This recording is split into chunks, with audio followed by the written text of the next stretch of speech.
Welcome to Hackers Prime, to my channel. And it is January 12th, 2025. It is approximately 10:20 p.m.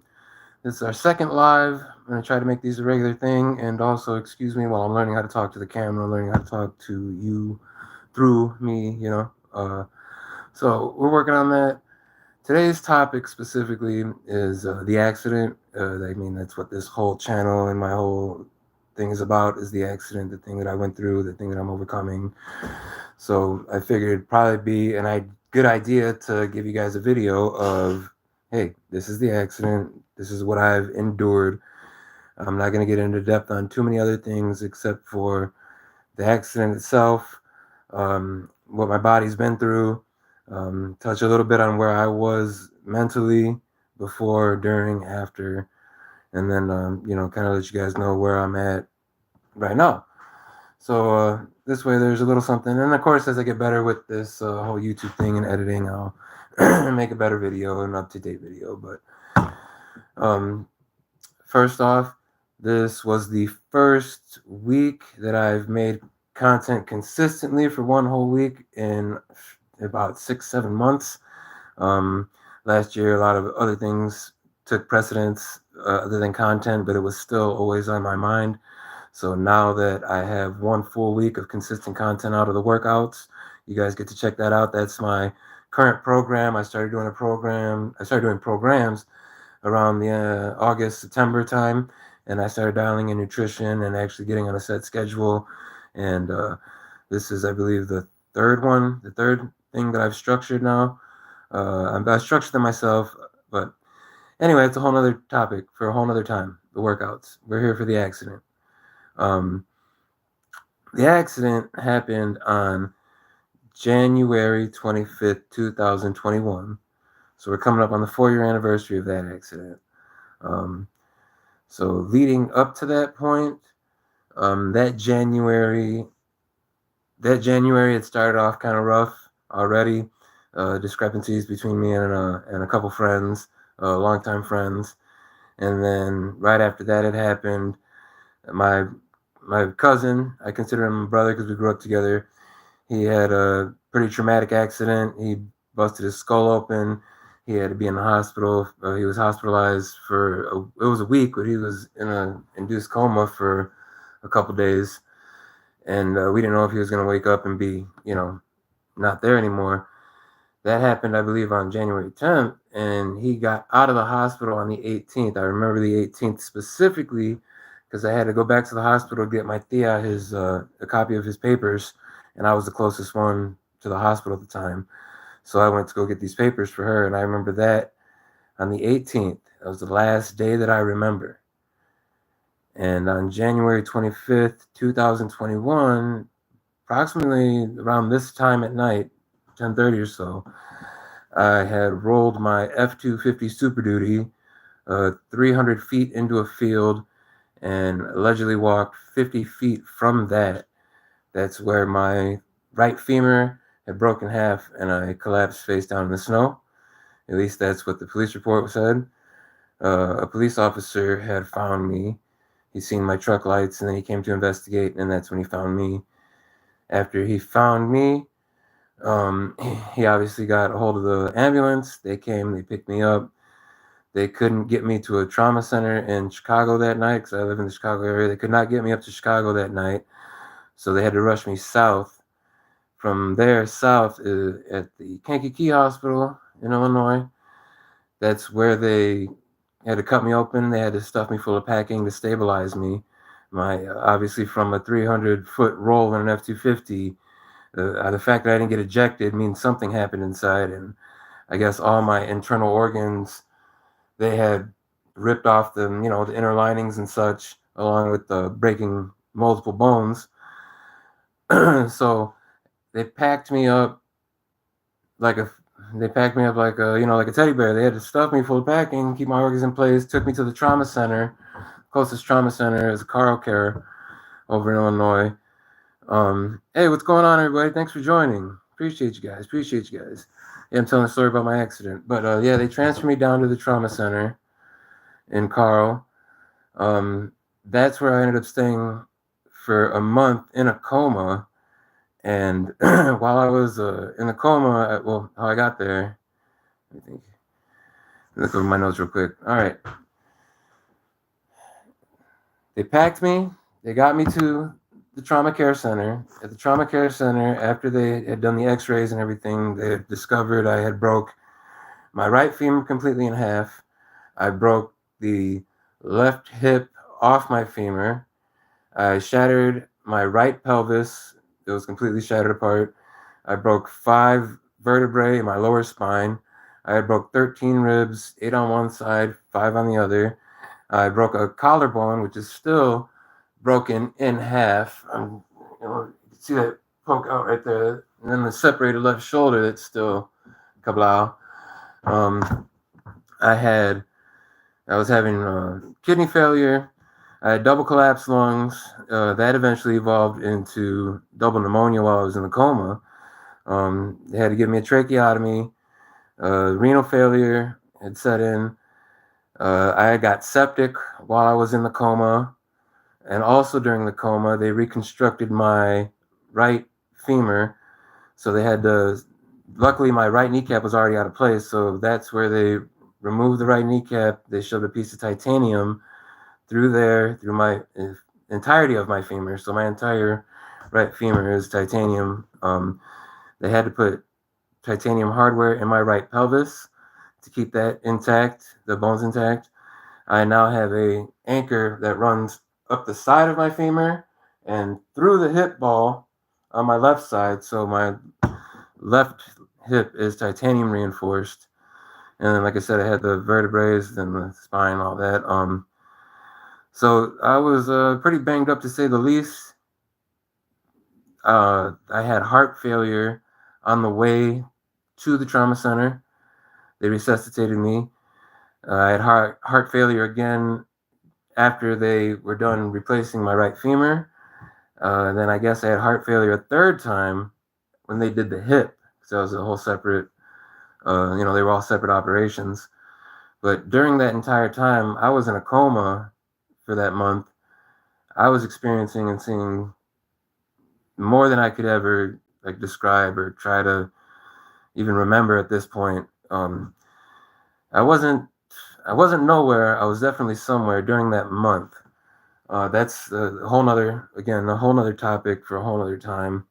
I want to talk about the things that I've seen. Like I feel as if I can differentiate now astral projections versus spending that time in purgatory, hanging out, even like alternate realities, different lives that were lived, and the way that I broke bones in other realities, and but in this life it's all one. It's a whole, like I said, it's a whole other video I could get into.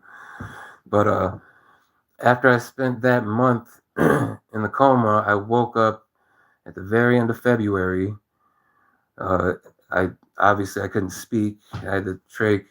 I had muscular atrophy. I couldn't move my arms. I didn't know how bad or banged up I even was. I could not communicate, couldn't ask. They were unsure if I was even really awake at first, because I guess I tried to, had tried to wake up several times before, but to no avail. But I do remember it was the very end of February. I don't know. I remember on the news, Tiger Woods was in an accident.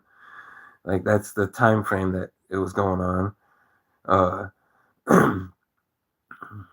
After I woke up, I just kept wondering not only what happened, but am I the only person that was involved? Like I could comprehend that I was in an accident, but I wanted to know if I was the only one involved. And that was the first thing that I was really trying to communicate and get out there was I the only one involved?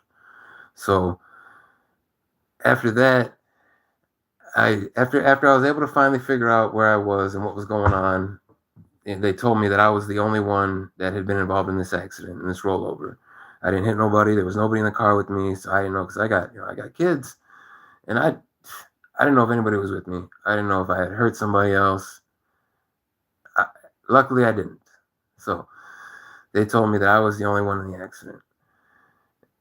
The second thing that I can remember feeling, the second thing that I can like remember just having a conscious thought of was I felt like there was this burden off of my shoulders. Like life had become easier.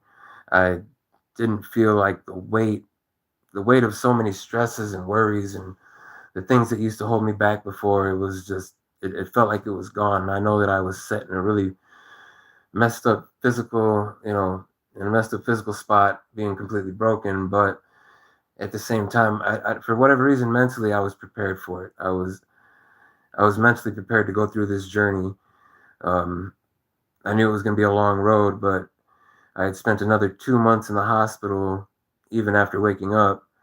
Um, I wanted to go home on my own accord. They recommended that I still stay in the hospital another like 2 months or so to rehabilitate, to learn how to move. And I couldn't walk. I couldn't sit myself up. I couldn't. I was eating through a tube in my stomach. Well, I was eating through a tube in my nose during the coma, and after I woke up, then they gave me the tube to my stomach, the G tube. So I was eating through my stomach for a while. Of course, having the renal failure, they had to make sure that I learned, like my body learned how to use itself again. They they had to make sure that I could breathe again. So I had the tracheotomy. I was still breathing off the wall. So I had to make sure I, figure out how to breathe on my own, make sure my oxygen levels were up. Between that and like learning how to use my bowels again, and having the dialysis because my kidneys weren't strong enough, having to go through dialysis every couple of days, that was something I will never forget and never wish that I have to do again. Obviously all of this, but man, that dialysis was probably some of the worst. Just it didn't make me feel right having blood transfusions. Um, I had to make sure that I was able to figure out using the bathroom, and that was like part of one of my releases, as well as learning how to chew and swallow without anything getting stuck in my windpipe. um, I, like I said, wanted to go home on my own accord. I pushed so hard to get out of the hospital because I was getting pent up at that point, 2 months in. um, Luckily the woman was kind enough to say, hey, yeah, we'll take you home, we'll make whatever commodities we got to get together, we will. And they did that. They brought me home in an ambulance. And I remember coming home, seeing my family at the door, seeing the dog in the window. I remember getting taken through, they brought me in on the stretcher and everything because I couldn't walk. They had to prop me up on my couch. I had to post up on the couch. It was my place of choice because it was just the easiest spot to work off of at that point. Um, so yeah, I stayed on that couch for a hot minute. I think like a weekend, I ended up falling off the couch, and because I was still broken, like arms and back and all, like it's a huge healing process, and I probably took on more than I could chew, honestly. Should have stayed my ass in the hospital, but I'm stubborn and hard headed, and there I was on a fucking floor for like 7 hours until we finally called 911, and they came and picked my ass up and put me back on the couch. But from there, I eventually had home therapy. They showed me how to use a slide board.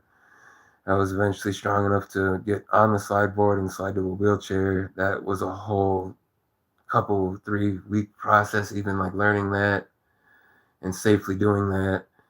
And then, from there it was, one step at a time, learn how to do the slide board, learning how to get on and off, in and out, cars, toilets, chairs, everything, beds, for a hot minute on that slide board. It wasn't until about June, July, I was taking little steps here and there through physical therapy. Going to physical therapy, they got me to the point where I could walk with the walker, but I still was significantly dependent on the wheelchair at times.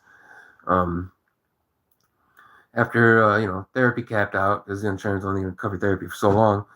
After that capped out, I ended up linking up with an old homie from back in the day, and he started taking me up to the YMCA. He's like, you serious about working out? Because I'll take you.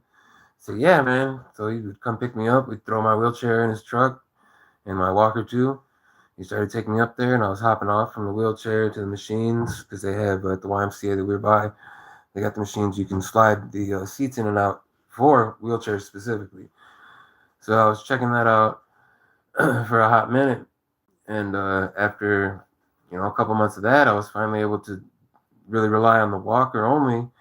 So using the walker for a minute there, and by December, I was back to not walking normal, but I was walking. Damn it, I was walking, and I was determined to keep on moving.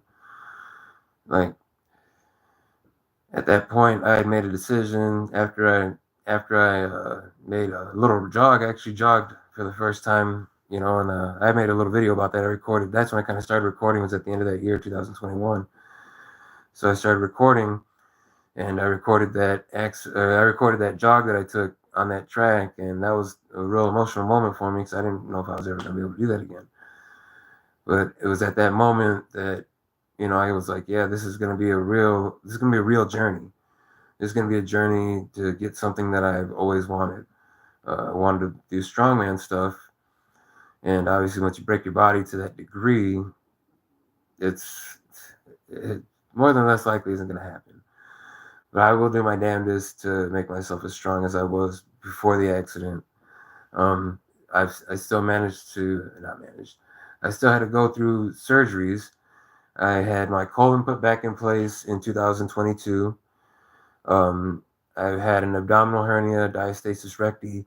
It was about the size of a watermelon in my stomach. I made hella videos where that abdominal hernia is just sticking out. Through